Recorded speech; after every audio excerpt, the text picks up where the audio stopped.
Hey guys, welcome to episode 18 of the Blue Mouse Podcast. My name's Emily. I'm the full-time designer behind the Blue Mouse. You can find me under that same name on both Instagram and Ravelry. So it's been a couple weeks. I'm sorry for my absence. I was pretty sick for the past month and a half, and it got worse last weekend, and I just didn't really have it in me to podcast. So if you have stuck around with me, thank you for that. I hope you enjoyed this week's episode. And yeah, let's just get into it. So I actually have some acquisitions today, which has been, a few weeks maybe. So I have been finishing a lot of projects and working on a lot of patterns, and most of them have been using stash yarn. So I've been going through a lot of my stash and working through it, and I love doing that. It makes me feel very, very accomplished to be able to just use what I have and to be able to give it a fresh new look. So I've been really enjoying that, but I've had a few new ideas that have really popped up in my mind and just been needing to be made. So I made a couple yarn purchases for those specific design ideas. So the first of them, the other one's not here, so this is the only one I have now. But I got to try a homespun house yarn, which is dyed by Molly. And she has the Homespun House podcast, which is one of my absolute favorites. I have such respect for people who can get in front of a camera and just talk the whole time, no edits or anything like that. I always have to cut and do different edits. I start talking really fast and then I get out of breath and I have to stop and take a really long deep breath and then start again. So half of my cuts are probably that, or I say something wrong, or I say something stupid, or I just say it weirdly and have to redo it. Most of my edits are all of those things.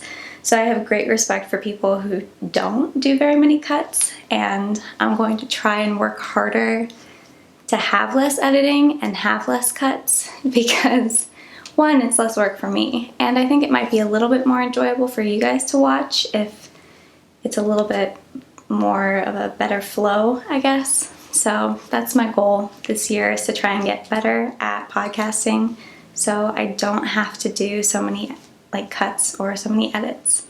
So I have two skeins in her, what base is this? This is the Cashmere Merino Fingering. So it's an 80-20, wait, that doesn't work. That math doesn't add up. I don't know exactly what blend it is. It says 80% superwash merino, 20% cashmere, 10% nylon. So maybe it's 70% superwash merino instead of 80.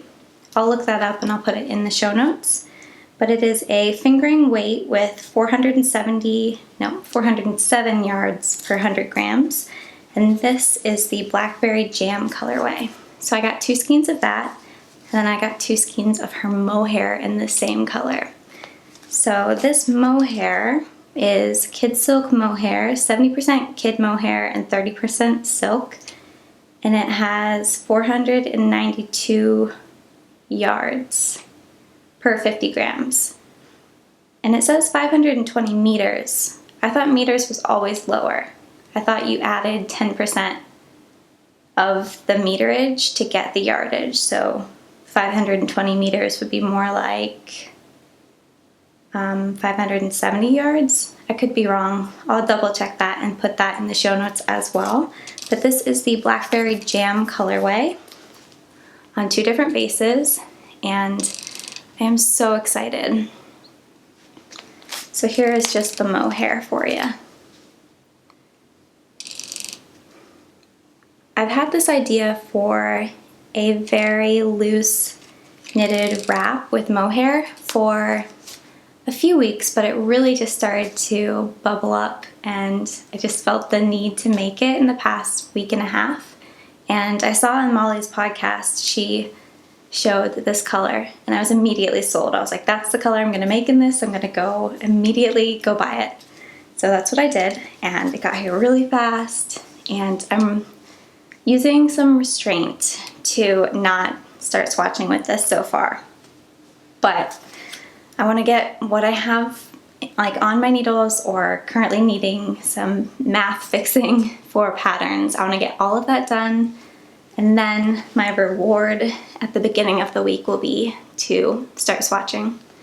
So it's going to be held double, the lace weight held with the fingering, and I'm going to probably knit it up with a fairly large needle, maybe like a US 11 or a US 13. It'll have incredible drape, and it's going to be great. It's going to have very simple textures, and it'll be incredibly simple, one size. It'll have a few buttons, and yeah, I just really can't wait to get that out to you guys and get started on it.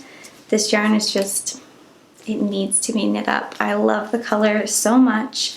It's got such a rich, deep tone, and I've been wanting to work with Molly's yarn for a while.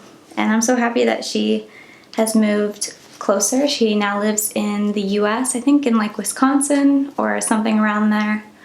But she used to live, I believe, in Germany. So it's a little bit cheaper on the shipping to get her yarn here now, and faster.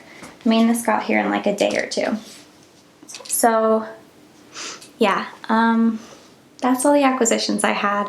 I have more coming in the mail, but I don't think it'll get here until maybe late this next week. So you may have seen I posted on Instagram about, I can't even remember the name. I believe it's a French name. I know the name of the yarn is Gilead, but the company, I'm not going to pronounce it right because I don't speak French, but I believe it's like De Rum Natura, something like that, but the name of the yarn is Gilead. And I was looking for something comparable to that because the shipping is quite expensive to get it here. But in the end, I had already picked the colors in that yarn before I realized how much the shipping was. So I just bought enough of it to make it worthwhile, and that will hopefully be here in about a week. And yeah, I have this kind of, it's kind of a sweater, kind of a wrap. It'll have sleeves, so I guess it'll be a sweater.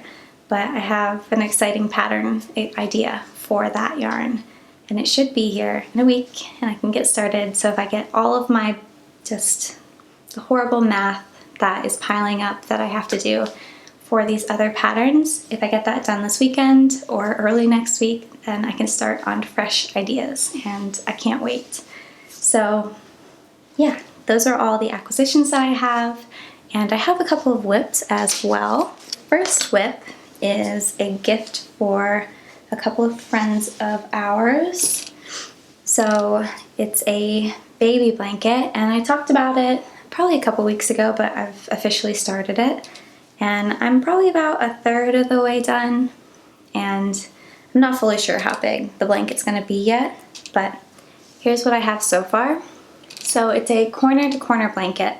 So you actually start working and the cast on is down here in the corner, and then you work this way. So it's on my needles like this, and here is what the yarn looks like. And I've got some garter and some twisted rib. So the yarn is, I love this cotton from Hobby Lobby in the colorway Lime Dot. So here's what the yarn looks like. Is that upside down? Nope. That's what it looks like. So far I've only used a little over one skein, so not bad at all. I think maybe in total it'll use 4, which is awesome. So basically you work until it's about as wide as you want it to be, and then you start decreasing. So it's fairly quick. I mean, this didn't take me very long, and so you start increasing to a point and then you start decreasing so it'll get faster again. I'm really enjoying this. It's very therapeutic for the garter. The twisted rib is not as much of an enjoyable stitch for me. I love the way that it looks, but I find twisted rib to be a little bit tedious. It's very easy, but it's essentially just knitting into the back loop of every knit stitch and purling into the back loop of every purl stitch. And yeah, it just adds a little bit of extra time and slows me down. And I can't do it as easily without looking. But But it's a labor of love, and I need to get that done this month because I believe their baby's due in April. So yeah, that might be my go-to baby blanket pattern from now on. I have a bunch of friends who are going to start popping out babies over the summer, so I'll have a lot of things to make. But I'm enjoying this one, and it's very, very easy. I'll be putting out a free pattern kind of recipe formula for this blanket because it's so simple.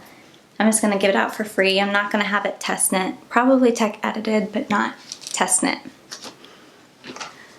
And then, let's see.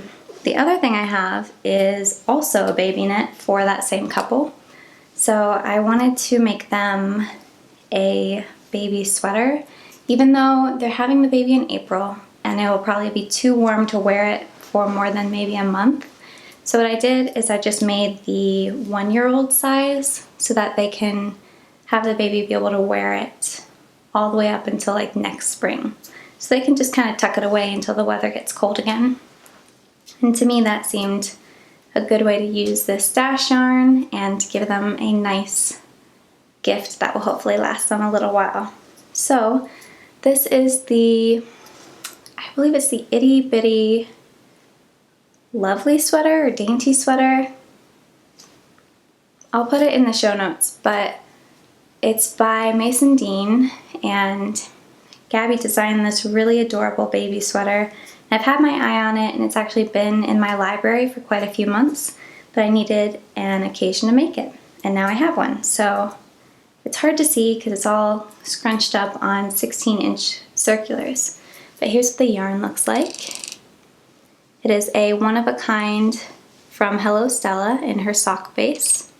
So it is a fingering weight pattern, and it's a raglan shaped sweater worked from the top down. So I'll try and show you, there's a lace detail on the front. Let me see if I can get that to show up here. It kind of gets muddled in the speckled yarn, and because it's so bunched up on the needles, but I am probably about 4 rounds from being done with the yoke. 4 rounds, not 4 inches because it's a baby sweater. Yeah, probably about 4 rounds. I've never made such a tiny sweater, so I keep thinking that I have so much more to do, but really, I mean, babies are tiny. This would make sense to be about the yoke depth, maybe a 1/2 inch longer. I don't know, I don't have children, but yeah, that should look right. The pattern doesn't have a schematic, so I've had to do a little bit of math to figure out what the length of the yoke in the pattern is, because it says according to a certain amount of rounds instead of do this until a certain amount of inches. So I think I've had it all figured out and that it should come out about the same as the pattern, but we'll see. If it's a little bit too big, that's okay. I mean if it's a little bit long in the yoke, that should be fine. I don't feel like the baby's gonna care or their parents. So I have been working on my little twig sweater for quite a while. I think I started it in December, but for some reason it's just taking me a while. I love the pattern and the yarn is really nice to work with, but for some reason I just can't seem to put a whole lot of work into it in one sitting. So I did manage to finish one sleeve. So I've already kind of connected it, almost connected it to my sweater. So the pattern is worked from the bottom up, and then you join the sleeves and work the yoke.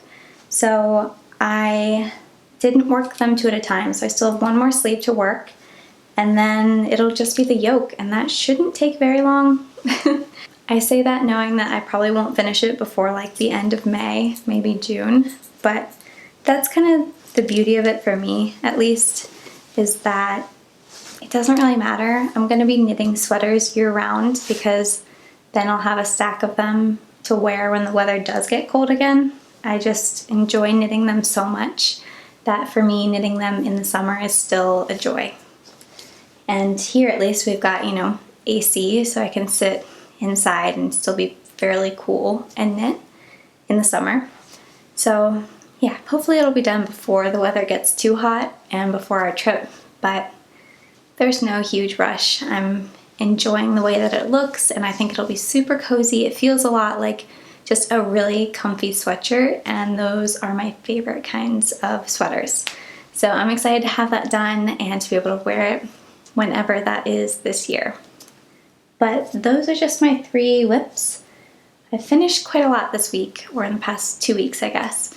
So mostly just gift knits and selfish knits because I need to finish the pattern writing and math for a couple other patterns, and then I can start new ones. So that being said, I think I showed this to you last time, not last week, but 2 weeks ago, but I have a finished beanie, and this is going to be a new pattern. It's a little bit loose because I've been wearing it so much, but I love it. It's really cozy and comfy. I have named it, but I can't remember the name off the top of my head, so I apologize for that. I will put it in the show notes, and it'll be out in a couple weeks probably. I still have, sorry, my phone went off. I still have the crown decreases to work for all the different sizes, for all the different weights of yarn. So it's going to be available in fingering weight, DK, and what is this, bulky, I think.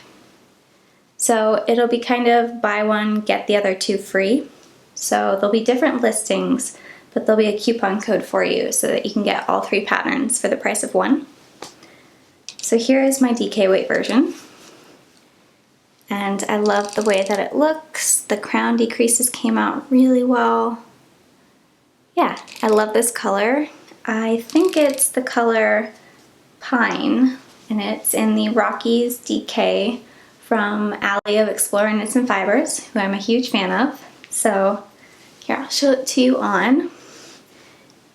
It's a pretty well-fitting cap. I like caps to be kind of snug because that way, if they do stretch out a little bit, they won't be too stretched out to wear. So this is what it looks like. I really like it. I love the way the crown looks. And this is just my favorite color. I love a dark green. This might be a little bit on the blue side of the scale for me, but I still absolutely love it. My favorite is a little bit more on the olive green, but the evergreen kind of shade is beautiful. I will wear it and love it just as much.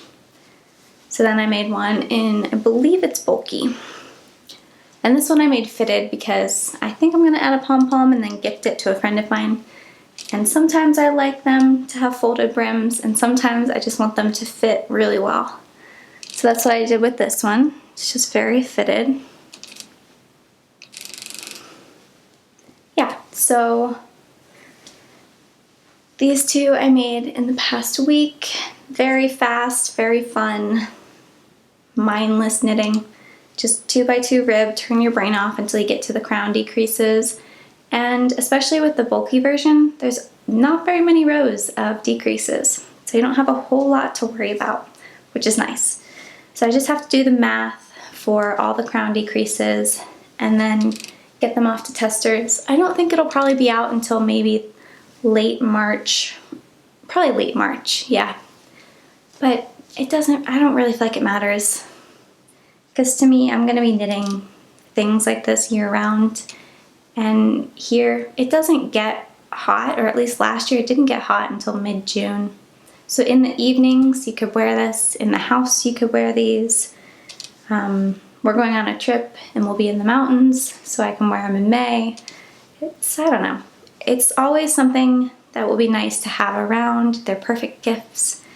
So I'm not too worried about the time of year interfering with the release of this pattern because I just really, really enjoy it. I'm on a huge, classic staples of your wardrobe pattern kick right now. So I have this one, I have this cardigan behind me, and the wrap are all going to be kind of very easy, very simple, but very classic. You can wear them with practically anything, especially if you make them in such a neutral color or a solid color.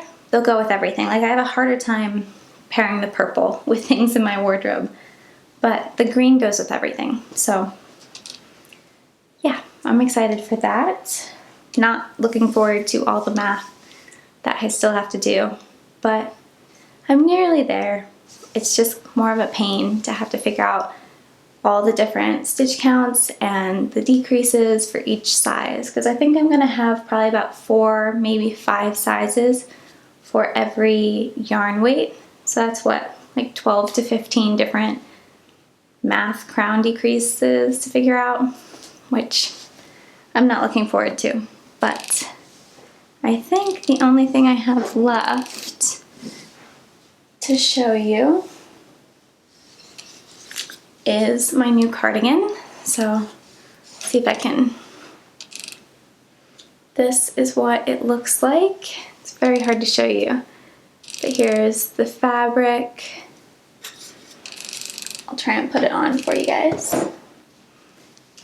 It's just a very oversized, cozy, just lounge around in kind of cardigan, which is my favorite.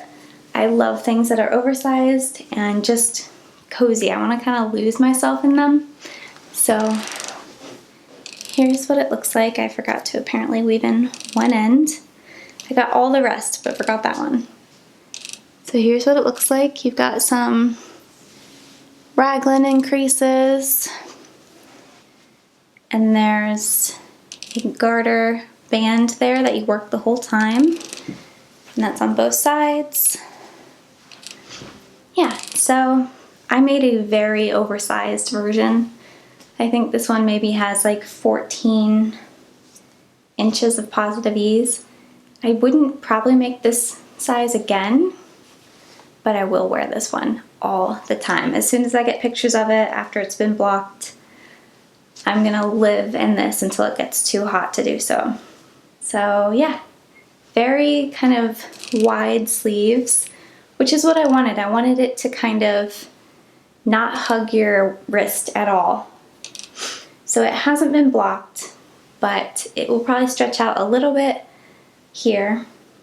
And the bottom of the cardigan, as I've already explained in an earlier episode, but if you didn't catch it, it's A-line. So you can see there's some increases here. So essentially what it does is that around, well, I guess once you get to the separating for the sleeves and you're working the body, it very slowly goes out. So only a couple inches on each side, but it's enough to give it a tiny bit of kind of a, I don't know what that shape, just like a triangle. So that's more of what an A-line shape is that it kind of increases into like a wider at the bottom than at the top.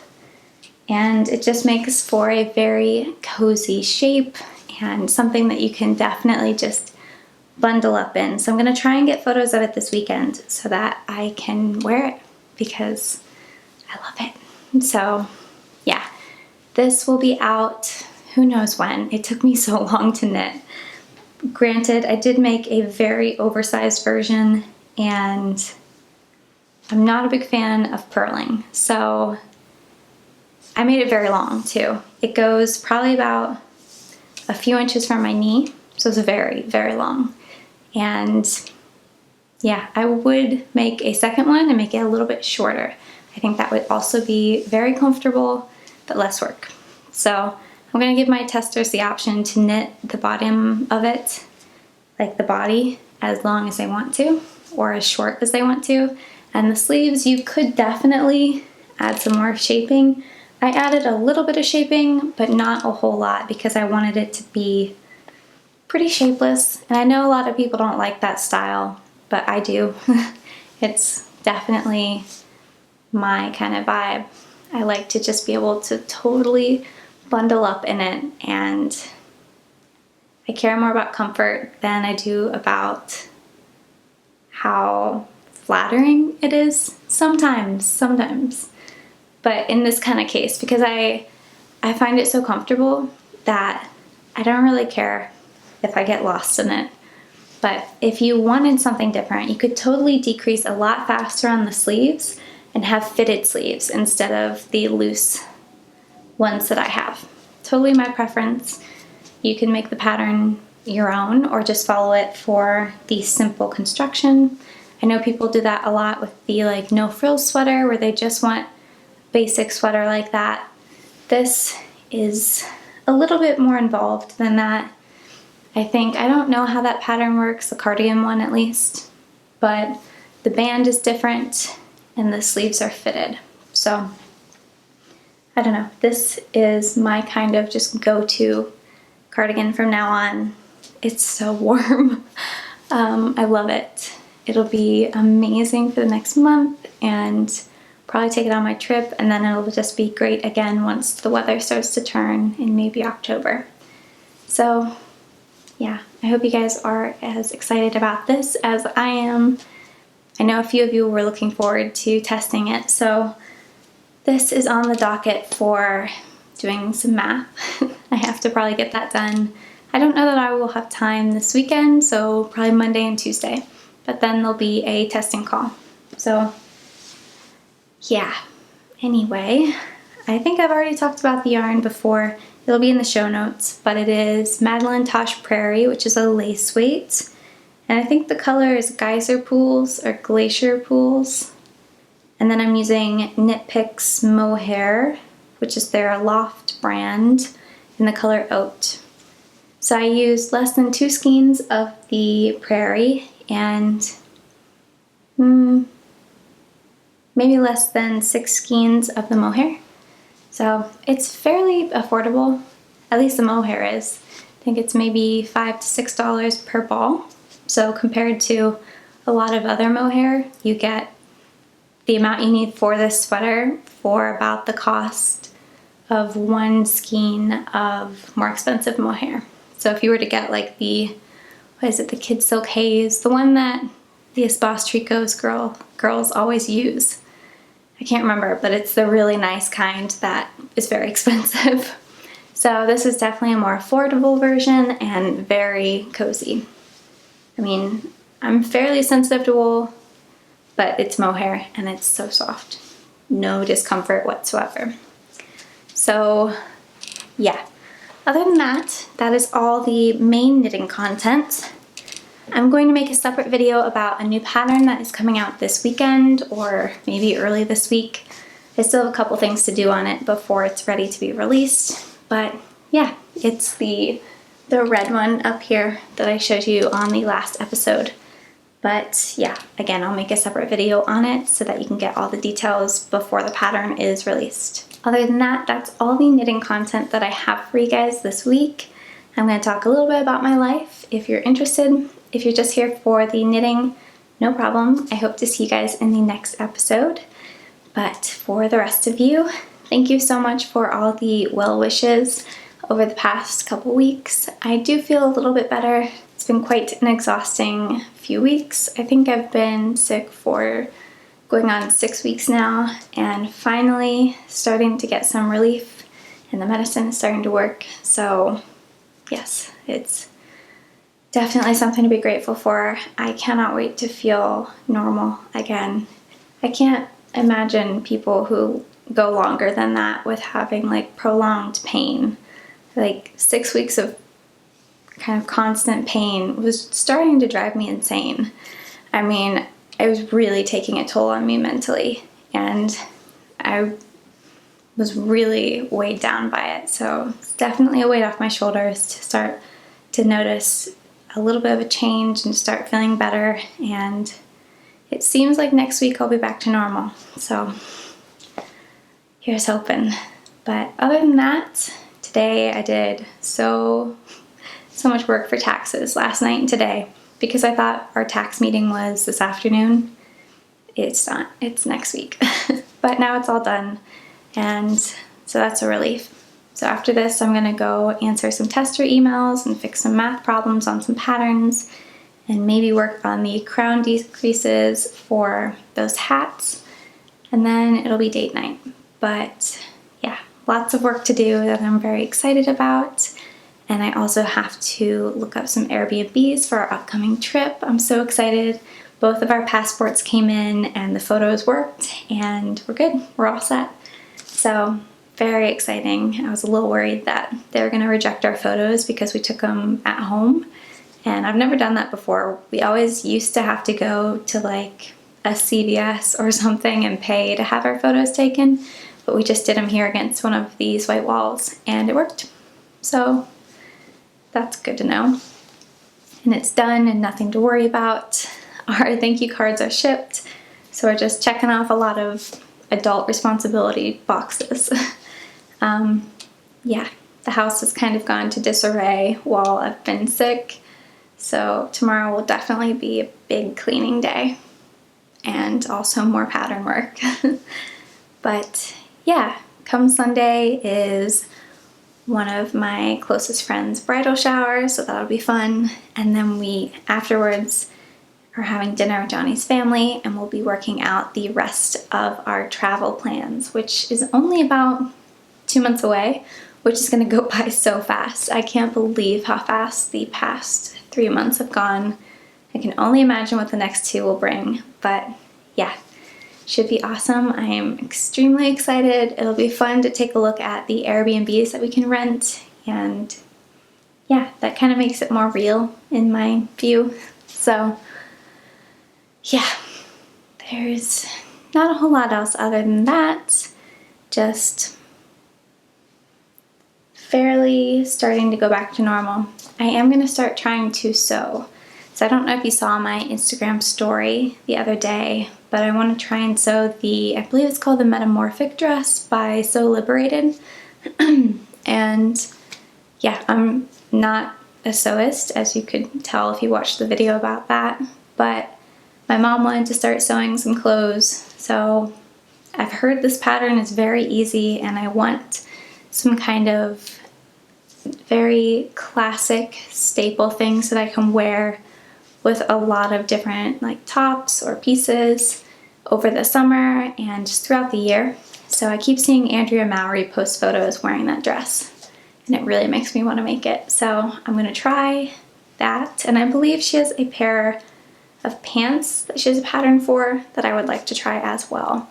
I want a couple things to be able to take on our trip and wear them. I thought that would be very fun and a great way to pair it with like knitted items. So it'd be kind of fun to have like a me-made outfit.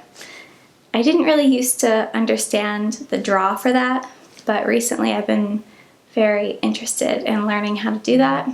This is not going to become like a sewing podcast, I don't think, but I think occasionally it would be fun to kind of try and whip up some hand-sewn garments. So we'll see how that works out in a few weeks. I have to go fabric shopping. Thank you guys so much for all the like fabric suggestions. I'm gonna check out fabric.com because I hear they're pretty great. That's what most people recommended. So yeah, that's all I have for you guys. Thanks for sticking around and for chatting with me. I hope to see you in the next episode. Have a great weekend.